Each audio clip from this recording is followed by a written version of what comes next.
والصلاة والسلام على سيد المرسلين وعليه وعلى آله وصحبه أجمعين أما بعد فأعوذ بالله من الشيطان الرجيم بسم الله الرحمن الرحيم إنا لا نضيع أجر من أحسن عملا صدق الله العظيم۔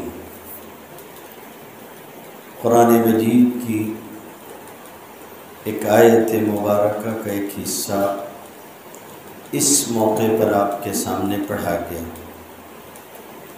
خواتین اسلام، اس ایک ٹکڑے میں یہ بات اللہ رب العزت نے ارشاد فرمائی ہے کہ وہ کسی کے بھی بھلے عمل کو، کسی کی بھی نیکی کو ضائع نہیں کرتا۔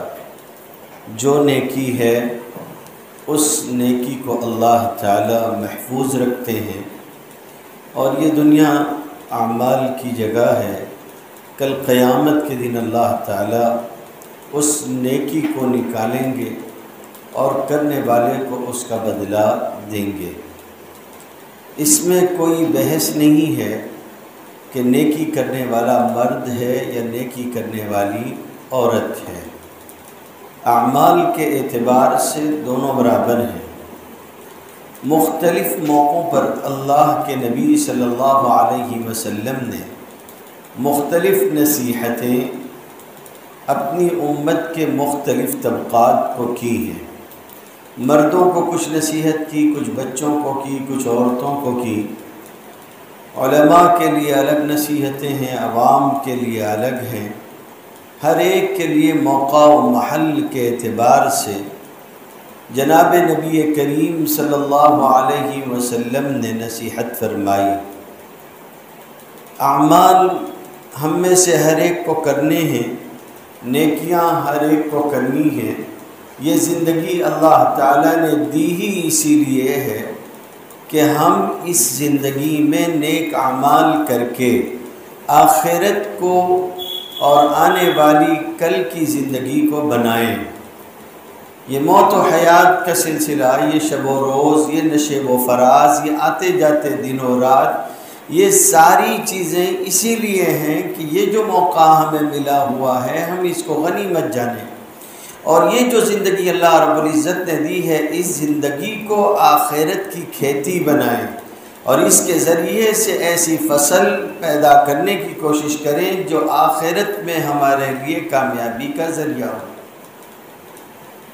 بہت ساری طویل باتیں کرنے کے بجائے، جیسا کہ ابھی دوسرے عالم تقریر کر رہے تھے، میں انہی کی بات کو آگے بڑھاتا ہوں۔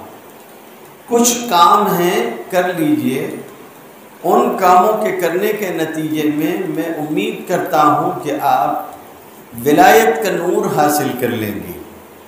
بہت آسان ہے۔ مردوں کے لیے تو بہت سارے مشاکل ہیں، مشاغل ہیں، مشکلیں ہیں، بہت سارے مسائل ہیں۔ حلال کمانا، روزی روٹی کا بندوبست کرنا، اہل و عیال کی کھانے پینے کی، رہنے سہنے کی ساری ضرورتوں کو پورا کرنا، یہ سب مردوں پر ہوتا ہے۔ عورتوں کے لیے بہت تھوڑی سی محنت میں ولایت کا نور حاصل کرنا بہت آسان ہے۔ نبی کریم صلی اللہ علیہ وسلم کے ایک فرمان کی روشنی میں آپ سے کچھ باتیں عرض کرنی ہیں۔ آپ صلی اللہ علیہ وسلم نے ارشاد فرمایا، عورت کے بارے میں یہ ارشاد ہے، عورتوں کے لیے یہ نصیحت ہے۔ آپ صلی اللہ علیہ وسلم نے فرمایا، اذا صلت خمسہا، عورت جب اپنی نماز 5 وقت کی جو فرض ہے اس کو پڑھے۔ یاد رکھنا چاہیے کہ اسلام کی بنیاد 5 چیزوں پر ہے۔ بنی الاسلام علی 5 شہادت ان لا الہ الا اللہ وان محمد رسول اللہ۔ اسلام کی بنیاد کا پہلا حصہ بالکل یہ ہے کہ اس بات کی گواہی دینا کہ اللہ کے سوا کوئی معبود نہیں ہے، عبادت کے لائق کوئی نہیں ہے، اور سیدنا محمد رسول اللہ صلی اللہ علیہ وسلم اللہ کے رسول ہیں۔ یہ تو شہادتین ہیں۔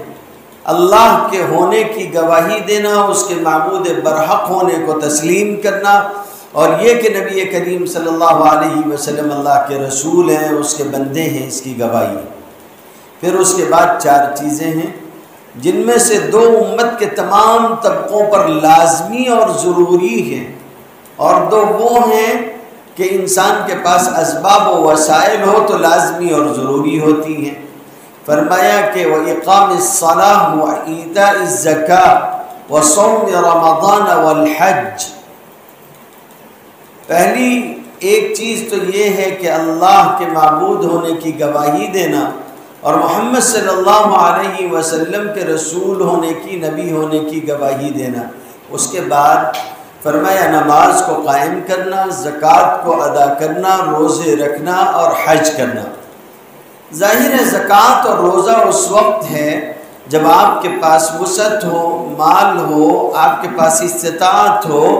زکوٰۃ والے کے لیے نصاب کی ضرورت پڑتی ہے کہ اس کے پاس نصاب مکمل ہو تو وہ زکوٰۃ دے، مرد ہو یا عورت۔ اگر نصاب پورا ہے، زیور ہے، مال و اسباب ہے، حاجت اصلیہ اور ضرورت سے زائد مال ہے تو اس پر زکوٰۃ دینی۔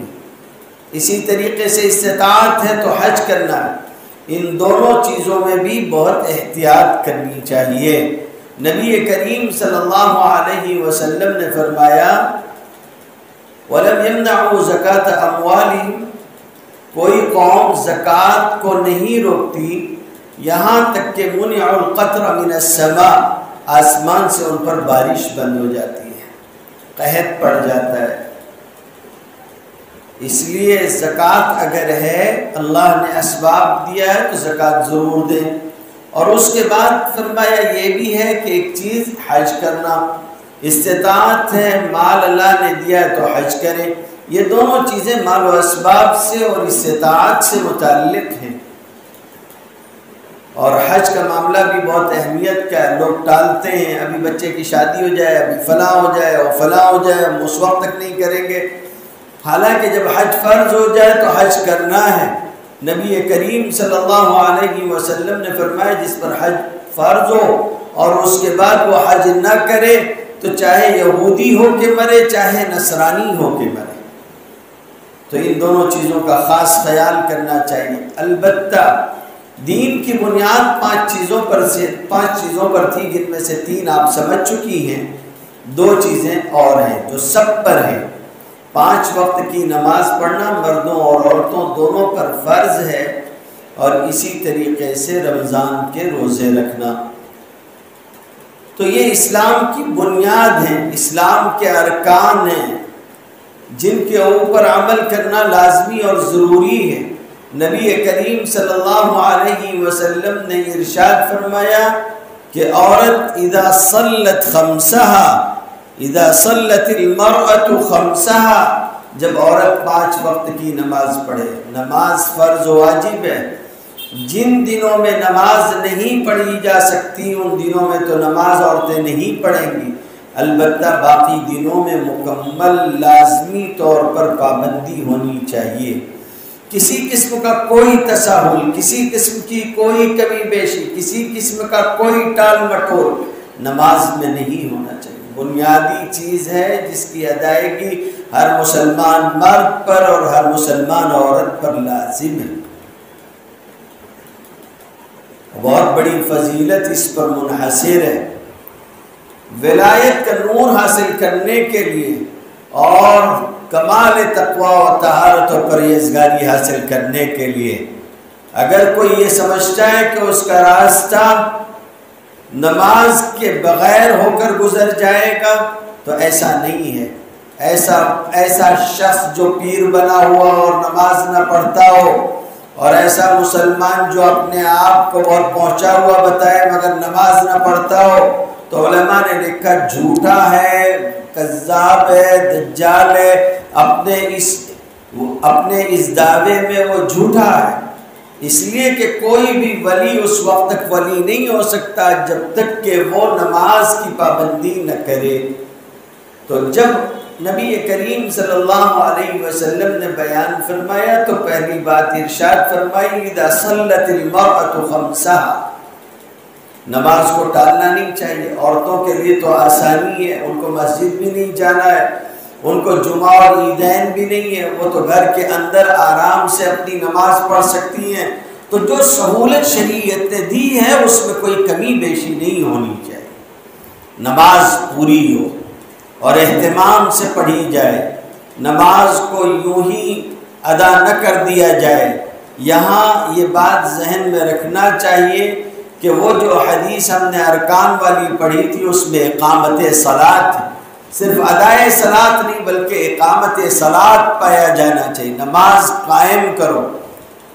عورتوں کے لیے اس کا تصور یہ ہے کہ وہ خوب اہتمام سے نماز پڑھیں اور نماز کو سیکھنا چاہیے۔ حضور صلی اللہ علیہ وسلم نے یہ جو فرمایا اذا صلت المرأة خمسہا، کہ عورت جو کہ 5 وقت کی نماز پڑھتی ہوگی، یوں ہی نہیں ہے، نماز کو نماز کی طرح انجام دیا جائے اور پڑھا جائے۔ تو اذا صلت المرأة خمسہا، مزاج بنانا چاہیے اپنے گھر میں، مزاج بنانا چاہیے اپنے اعلی اولاد کے درمیان میں، مزاج بنانا چاہیے اپنے سماج اور معاشرے میں کہ نماز کا مزاج ہو۔ آپ کی سہیلیاں ہوں، آپ کی دوست ہوں، آپ ان سے کہیے کہ دوستی ہوگی مگر نماز کی بنیاد پر۔ نماز اگر چھوٹ جائے، نماز اگر تمہارے ساتھ رہ کر باقی رہ جائے، اگر نماز جو ہے وہ تمہارے ساتھ رہنے کے نتیجے میں قضا ہو جائے تو ہم ایسی دوستی کو پسند نہیں کرتے اور نہ ایسی دوستی کے قائل۔ اس لیے یہ کہنا چاہیے کہ بھئی دوستی ہوگی تو نماز کی بنیاد پہ ہوگی، کچھ بھی حالات ہوں ہم نماز کے پابند رہیں گے۔ تو خواتین کے لیے ایک بات تو یہ ارشاد فرمائی کہ اذا صلت المرأة خمسہا، جب 5 وقت کی نماز، اس میں دیگر اور چیزیں نہیں بیان کی ہیں، اس میں دیگر اور چیزیں نہیں بیان کی کہ نوافل بہت ہوں، بہت ساری چیزیں ہوں، بلکہ صرف کہا فرائض، سنت مؤکدہ کے ساتھ جو فرائض ہوتے ہیں ان کو انجام دے لیا جائے۔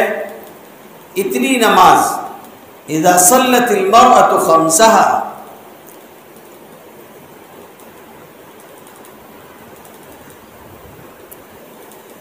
آج دیکھنے میں یہ آتا ہے کہ ہماری بہنوں کی طرف سے اس میں شدید کوتاہی ہوتی ہے، گھر میں نماز کا مزاج نہیں ہوتا، نماز رہ جاتی ہے اور اس کا اثر بچوں پر بھی آتا ہے۔ صبح کے وقت میں سو رہی ہیں، شام کے وقت میں جو ہے وہ رات دیر تک جاگ رہی ہیں، صبح کا اٹھنا نصیب نہیں ہوتا، نمازوں کے وقت میں دن میں آرام ہو رہا ہے اور نماز کے وقت میں دیگر چیزوں میں مشغول ہو گئے ہیں، نافرمانی کے کاموں میں مشغول ہو گئے، ٹی وی دیکھا جا رہا ہے، فلمیں دیکھی جا رہی، موبائل میں مشغول ہیں۔ نہیں میری بہنوں، یہ طریقہ غلط ہے اور یہ اولاد کو بھی بگاڑے گا، تم کو بھی بگاڑے گا، دنیا بھی برباد ہوگی، آخرت بھی ضائع ہوگی، اس کا خیال کرنا چاہیے۔ تو ایک بات تو فرمائی اذا صلت المرأة خمسہا وصامت شہرہا، دوسری بات فرمائی کہ روزہ رکھیں، تھوڑے تھوڑے عذر سے، ذرا سی باتوں سے روزہ نہ چھوڑا جائے۔ روزہ ایسی عبادت ہے اور اسلام کا ایسا رکن ہے جو مردوں کے لیے بھی ضروری ہے، عورتوں کے لیے بھی ضروری ہے، اور اس میں استطاعت کا کوئی مسئلہ نہیں ہے، ہر مرد و عورت کے اوپر روزہ رکھنا لازمی اور ضروری ہے۔ روزہ رکھا جائے، گویا یہ 2 چیزیں فیما بینہ و بین اللہ ہیں، فیما بینہا و بین اللہ ہیں، عورت اور عورت کے رب کے درمیان میں ہیں کہ وہ اطاعت و فرما برداری اللہ کی اختیار کرے، اس کی عبادت کے ذریعے، نماز کے ذریعے اور روزوں کے ذریعے۔ اللہ واسطے روزہ رکھا جائے، روزے رمضان کے رکھنے فرض اور لازم ہیں۔ کوئی اگر رمضان کے روزے چھوڑ دے اور پھر اس کے بعد باقی زندگی میں بلا سبب چھوڑے ہوئے اس روزے کی قضا کرتا رہے تو زندگی بھر بھی روزہ رکھے گا، تب بھی رمضان کے اس ایک روزے کی برکت نہیں پیدا ہوگی۔ اس لیے خواتین کو اس کا احساس کرنا چاہیے کہ بلا وجہ چھوٹی چھوٹی ضرورتوں کی وجہ سے، چھوٹے چھوٹے اسباب سے اور چھوٹی چھوٹی پریشانیوں میں روزہ نہ چھوڑا جائے، روزہ رکھا جائے۔ یہ ولایت کا نور حاصل کرنے کا طریقہ ہے۔ نبی کریم صلی اللہ علیہ وسلم نے فرمایا اذا صلت المرأة خمسها وصامت شهرها واطاعت بعلها،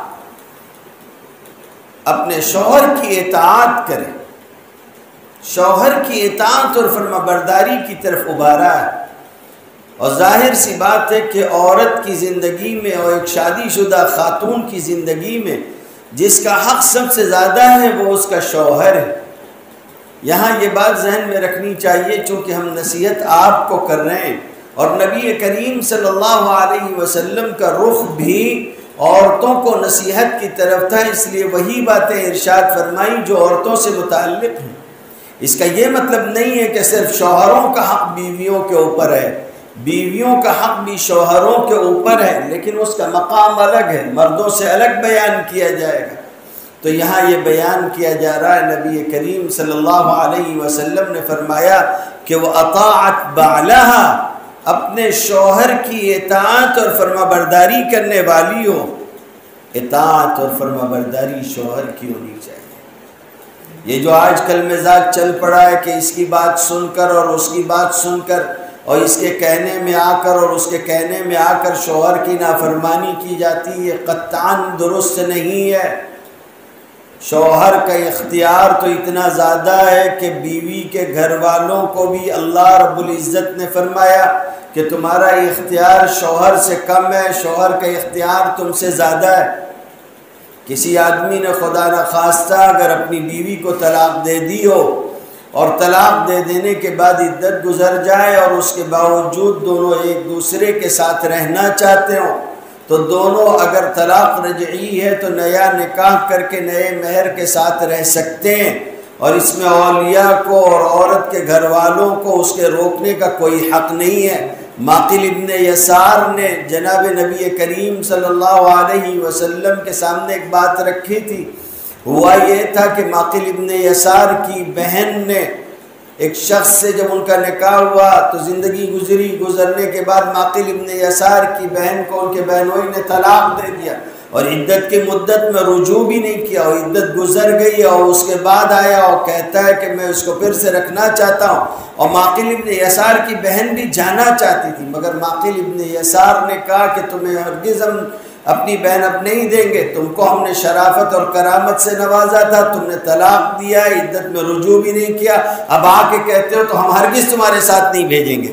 مگر قرآن مجید کی آیت اتری وَلَا تَعْذُلُهُنَّ لِتَذْهَبُوا بِبَعْضِ، فرمایا کہ مردوں کو اس کا اختیار، گھر کے لوگوں کو اس کا اختیار نہیں ہے کہ وہ عورتوں کو روکیں۔ معقل ابن یسار کو جب یہ بات معلوم پڑی کہ قرآن مجید یہ کہہ رہا ہے کہ تم ان کو روک نہیں سکتے ہو نکاح کرنے سے، اگر وہ اپنے پہلے شوہروں کے پاس جانا چاہتی تو تم ان کو نہیں روک سکتے ہو، یہ بات سننے کے بعد معقل ابن یسار رک گئے اور انہوں نے اپنی بہن کا نکاح اپنے اسی سابقہ بہنوئی سے کر دیا۔ شوہر کو حق ہوتا ہے، حق ہونے کا یہ مطلب نہیں کہ وہ ناجائز اور حرام چیزوں پر آپ کو آمادہ کرے تو آپ آمادہ ہو جاؤ، نہیں، مسئلہ یہ ہے کہ لا طاعۃ لمخلوق فی معصیۃ الخالق، جن چیزوں میں اللہ رب العزت کی نافرمانی ہوتی ہو مخلوق کی اطاعت کرنے میں، ان میں مخلوق کی اطاعت نہیں کی جائے گی، اللہ کی نافرمانی میں کسی کی بات نہیں مانی جائے گی، مگر یہ بات ضرور ہے کہ شوہر کی اطاعت اس کا حکم ہے، اور جہاں شوہر جائز بات کا مطالبہ کر رہا ہو یا کوئی ایسی بات کہہ رہا ہو جو درست ہے تو شوہر کی بات نہیں کاٹی جائے گی، اس کی اطاعت اور فرمانبرداری کی جائے گی۔ چنانچہ فرمایا کہ وَأَطَاعَتْ بَعْلَهَا، اپنے شوہر کی اطاعت کرنے والی ہو، یعنی وفاداری کے ساتھ اس کی بات ماننے والی ہو۔ چوتھی چیز ارشاد فرمائی وَحَصَّنَتْ فَرْجَهَا، بعض روایات میں حسنت فرجہا پہلے ہے، تو فرمایا وحسنت فرجہا، اپنی شرمگاہ کو محفوظ رکھنے والی ہو، اپنی شرمگاہ کو محفوظ رکھنے والی ہو۔ شادی ہوئی ہو نہ ہوئی ہو، اپنا جوہر محفوظ رکھے، عفت کا، عصمت کا جو جوہر اللہ نے دیا ہے اسے محفوظ رکھے۔ عورت کو چاہیے کہ اپنی حیا اور پاک دامنی کی حفاظت کرے، اپنی عصمت اور عفت کی حفاظت کرے۔ جائز نہیں ہے کہ کسی غیر مرد کو چھوئے یا اس کی طرف مائل ہو یا اس سے بات چیت کرے یا شہوت کے ساتھ کسی سے کوئی گفتگو کرے یا پیش آئے، ناجائز اور حرام قطعی ہے۔ بعض لوگ تو نکاح کا پیغام ہونے کے بعد آپس میں گفتگو شروع کر دیتے ہیں، منگنی کی کوئی شرعی حیثیت نہیں ہے، اور اس طرح سے آپس میں گفتگو کرنا ناجائز و حرام ہے، جو آخر میں زنا پر منتج ہوتا ہے اور برائیوں پر منتج ہوتا ہے۔ اس لیے احساس کرنا چاہیے۔ بعض لوگ کہتے ہیں کہ ہمارا تعلق بہت پاک و صاف ہے، یاد رکھیے شریعت نے جو تعلق رکھا ہے بس وہیں تک گنجائش ہے، اور شریعت نے جہاں منع کر دیا وہاں رک جانا چاہیے۔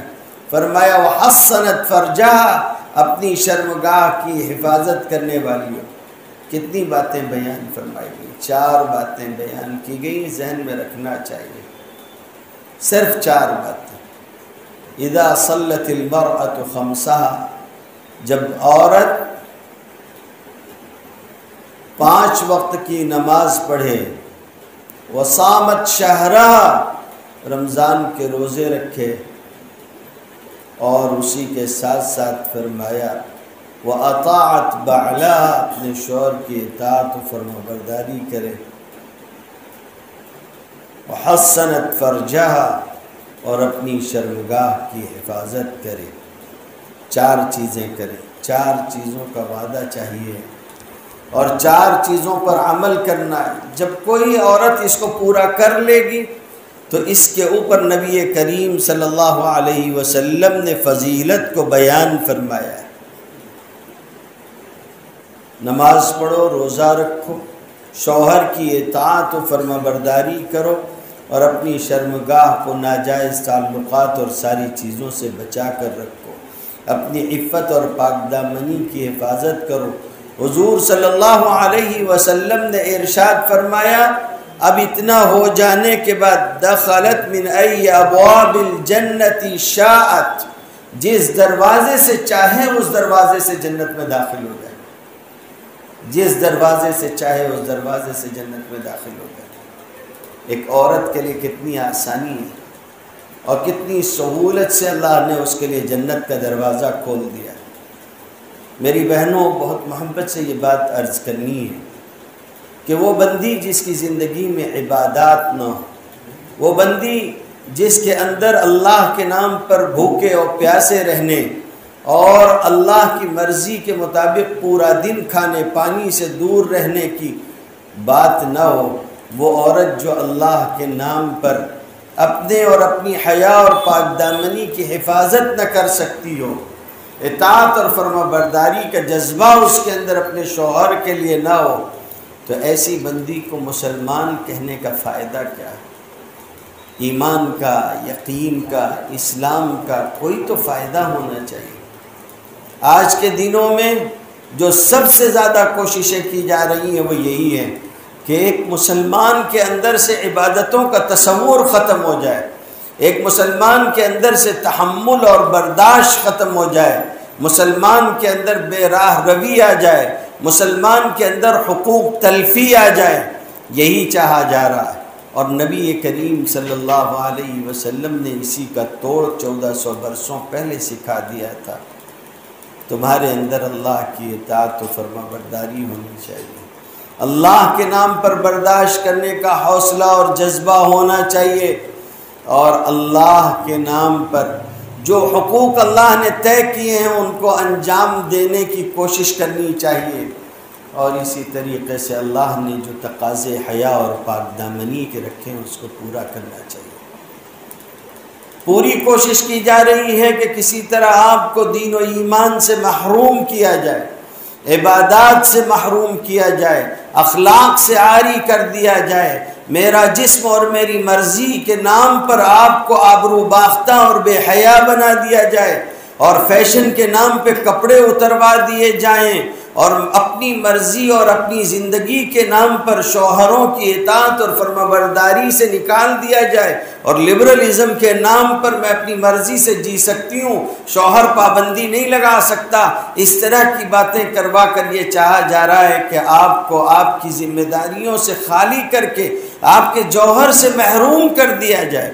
یاد رکھیے، اسلام نے اگر کہا ہے کہ شوہر کی پابندی کرو اور اطاعت و فرما برداری کرو، تو اس سے کوئی تمہاری ناک نہیں کٹ جاتی، بلکہ وہ تمہارے لیے ذمہ دار بنایا گیا ہے تاکہ تمہاری عفت اور عصمت کی حفاظت کرے، اور اس کے اندر غیرت رکھی گئی ہے۔ وہ غیرت اسی لیے ہے تاکہ اس کی غیرت کے ذریعے سے تم اپنے حیا اور پاک دامنی کو محفوظ رکھ سکو۔ وہ یہ چاہے گا کہ تم پر کسی غیر کی نظر نہ پڑے، وہ یہ چاہے گا کہ کوئی تم پر بری نظر نہ ڈالے۔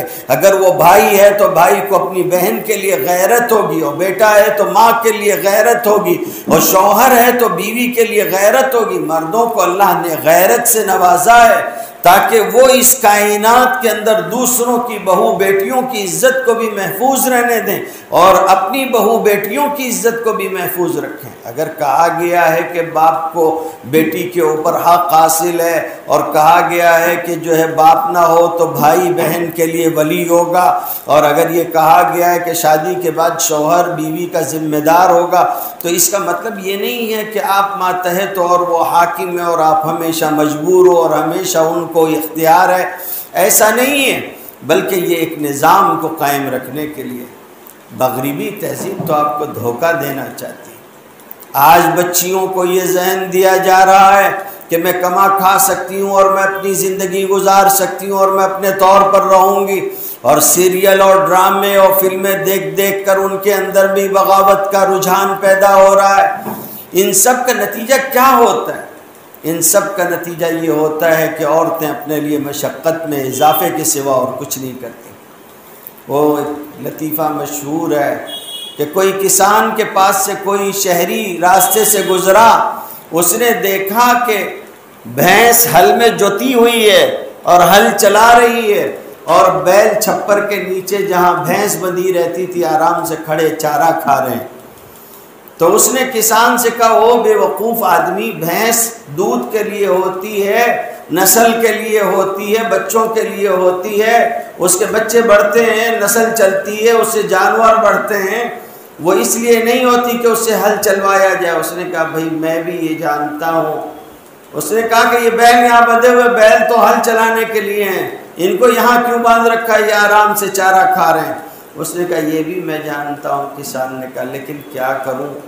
ابھی کچھ دنوں پہلے شہر سے ایک صاحب آئے تھے اور وہ تقریر کر رہے تھے کہ عورتوں کے برابر مردوں کے برابر عورتوں کو بھی حق ہے، اور جیسے مرد کما سکتے ہیں ویسے عورتیں بھی کما سکتی ہیں، اور وہ کون سا کام ہے جو عورتیں نہیں کر سکتی؟ کہا اس کی تقریر غلطی سے اس بھینس نے بھی سن لی، اور سن لی تو اس کے بعد اس نے اصرار کیا کہ وہ کون سا کام ہے جو بیل کر سکتے ہیں اور میں نہیں کر سکتی ہوں۔ اس کا نتیجہ یہ ہوا کہ اس روز سے یہ ہل بھی چلاتی ہے، دودھ بھی دیتی ہے، اپنا بچہ بھی دیکھتی ہے، اور وہ دونوں بیل چھپر کے نیچے پڑے آرام کرتے ہیں۔ بس یہی کروانا چاہتی ہے دنیا آپ سے کہ مرد پڑے رہیں، ساری ذمہ داریوں سے عاری رہیں، اور آپ کو ترقی کے نام پر کمانے کے لیے نکال دیا جائے، اور پھر اس کے بعد گھر کا کام بھی آپ دیکھیں گی، کمائی بھی کریں گی، جاب بھی کریں گی، بچے بھی پالیں گی۔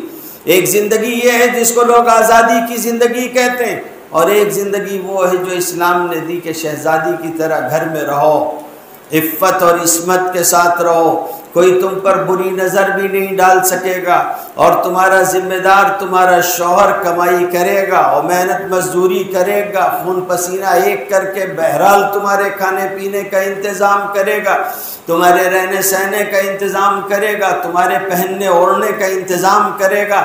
تمہارے ذمہ بس یہ ہے کہ شوہر گھر آئے تو اطاعت و فرما برداری کے ساتھ رہو، اللہ کے جو حقوق ہیں اس کو ادا کرو، جو شوہر کے حقوق ہیں وہ ادا کرو، اور اگر ابھی شادی شدہ زندگی کا وہ رخ نہیں ہے تو نماز پڑھو، روزہ رکھو، اپنی شرمگاہ کی حفاظت کرو، شوہر کے ساتھ ہو تو اپنے کپڑے اپنے شوہر کے علاوہ کہیں جدا نہ کرو۔ حضرت عائشہ رضی اللہ تعالی عنہا کے پاس بیرون سے خارج سے کچھ عورتیں آئیں، اس موقع پر بہت شدید اور بہت سخت وعید کی بات حضرت عائشہ رضی اللہ تعالیٰ عنہ نے کہی تھی، کہا تم وہ عورتیں ہو جن کے بارے میں ہم نے سنا کہ تم نہانے کے لیے ان جگہوں پر جاتی ہو جہاں نہانے کے لیے باقاعدہ اجرت کے حمام بنے ہوئے ہیں، جو عورت اپنا کپڑا کہیں اور اتارے اس نے اپنا پردہ تار تار کر دیا۔ اسلام یہ چاہتا ہے کہ تمہیں ایک اونچا اور روشن اور واضح مقام دے، ایسا مقام جس پر رشک کیا جائے۔ ایک خاتون جو بہت مشہور صحافی خاتون ہیں، برطانیہ کے رہنے والی، انہوں نے اسلام قبول کر لیا اور اسلام قبول کرنے کے بعد حجاب میں آ گئی۔ ان سے انگریزوں نے انٹرویو لیا اور کہا یہ کیا بات ہوئی، آپ تو کھل کر گھومنے والی خاتون تھی، آج اسکارف لیتی ہیں اور حجاب کرتی ہیں۔ تو اس پر انہوں نے بہت شاندار جواب دیا۔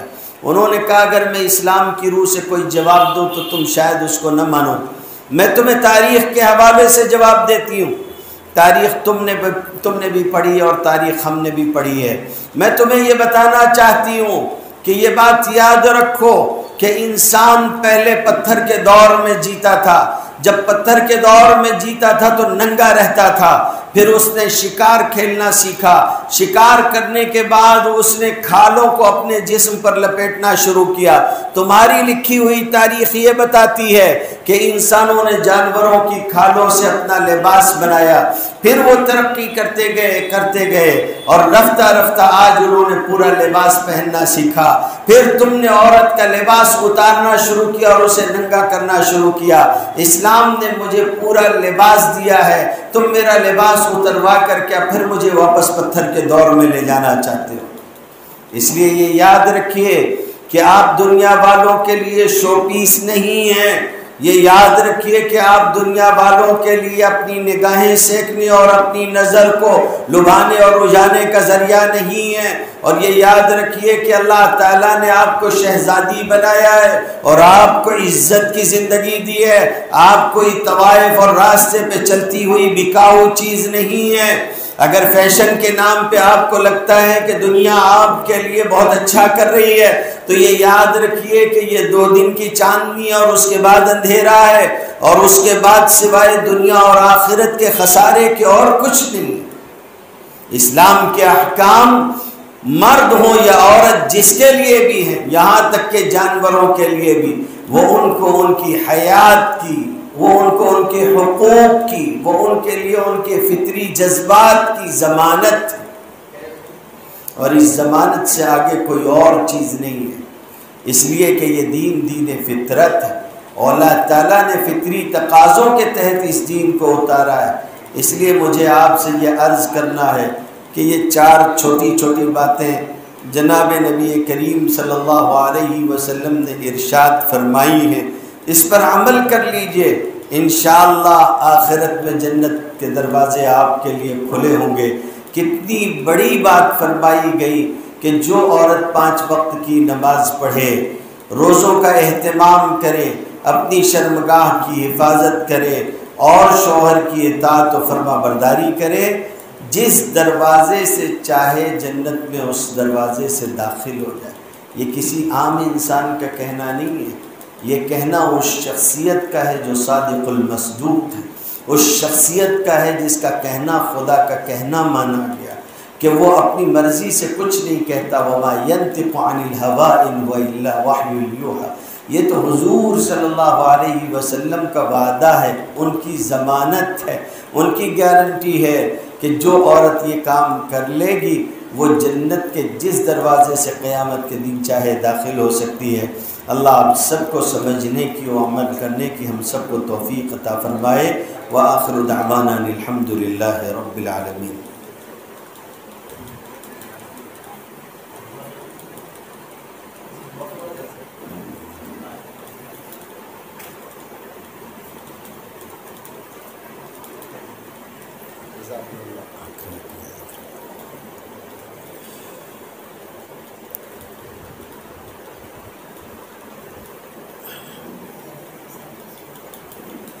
اللهم لك الحمد ولك الشكر، اللهم صل على سيدنا محمد وعلى آله وصحبه،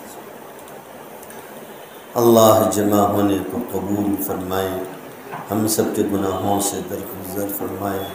پیارے اللہ، بہنیں آئی ہوئی ہیں، مائیں آئی ہوئی ہیں، اللہ ان کے آنے کو قبول فرمائیے، ان کی زندگیوں کو نور سے منور فرمائیے۔ اللہ اطاعت و فرما برداری کا جذبہ اور حوصلہ پیدا فرما دیجیے، دین پر اللہ پورے فخر کے ساتھ عمل کرنے کی توفیق عطا فرمائیے۔ پیارے اللہ، ان کو جو بھی رکاوٹیں دین پر عمل کرنے میں آتی ہیں اپنے فضل و کرم سے عافیت کے ساتھ دور فرمائیے۔ اللہ ان کو دین کی داعیہ اور سپاہیہ بنا دیجیے۔ کریم اللہ، کریم اللہ، ان کے ذریعے سے دیر تک اور دور تک دین کی خدمت لے لیجیے۔ اللہ اولاد کی بہتر پرورش کرنے والی بنا دیجیے۔ پیارے اللہ، ان کے قول و عمل میں یکسانیت پیدا فرما دیجیے۔ پیارے اللہ، ان کے لیے وہ سارا خیر مقدر فرمائیے جو آپ نے پیدا فرمایا ہے اور ان کے حق میں بہتر ہو۔ ان سارے شرور و فتن سے ان کو پناہ عطا فرمائیے جو آپ کے علم میں ہے۔ اللہ ہمیں بھی عطا فرمائیے، ہمارے گھروں میں خیر و برکت نازل فرما دیجیے۔ پیارے اللہ، ہماری اولاد کو ہمارا مطیع و فرما بردار کر دیجیے۔ اللہ، نافرمان اولاد کی نافرمانی کو دور فرما دیجیے۔ بے نکاحوں کو جوڑے دے دیجیے، جن کے پاس جوڑے ہوں اسباب مہیا فرما دیجیے۔ بے اولادوں کو اولاد عطا فرما دیجیے، جن کے پاس اولاد ہوں مطیع و فرما بردار کر دیجیے۔ کریم اللہ، کریم اللہ، پریشان حالوں کی پریشانی دور کر دیجیے۔ پیارے اللہ، مرحومین کی مغفرت فرما دیجیے، بیماروں کو شفا عطا فرما دیجیے۔ اس مدرسے کو اور تمامی مدارس کو ترقیات سے مالا مال فرمائیے۔ پیارے اللہ، نظر بد سے بچائیے، کام کرنے کی وسعت اور سہولت عطا فرمائیے، راہ کی رکاوٹوں کو دور فرما دیجیے، مقصود تک پہنچنا آسان فرما دیجیے۔ پیارے اللہ، جو لوگ یہاں تعلیم حاصل کرتے ہیں یا کرتی ہیں، اللہ سب کی جان میں، مال میں، عزت میں، آبرو میں برکت عطا فرمائے۔ پیارے اللہ، تمام مساجد کی، معاہد کی، مقابر کی، خانقاہوں کی، ہر حاسد کے حسد سے، فتینوں کے فتنے سے، اشرار کے شرر سے، ہر جادو اور سحر سے، بری نظر سے حفاظت فرمائیے۔ اللہ، جو مانگا ہے وہ بھی عطا فرما دیجیے، اور جو مانگنے سے رہ گیا اپنی شان کے مطابق عطا فرما دیجیے۔ وصلی اللہم وسلم علی سیدنا محمد وعلی آلہ وصحبہ اجمعین برحمتک یا ارحم۔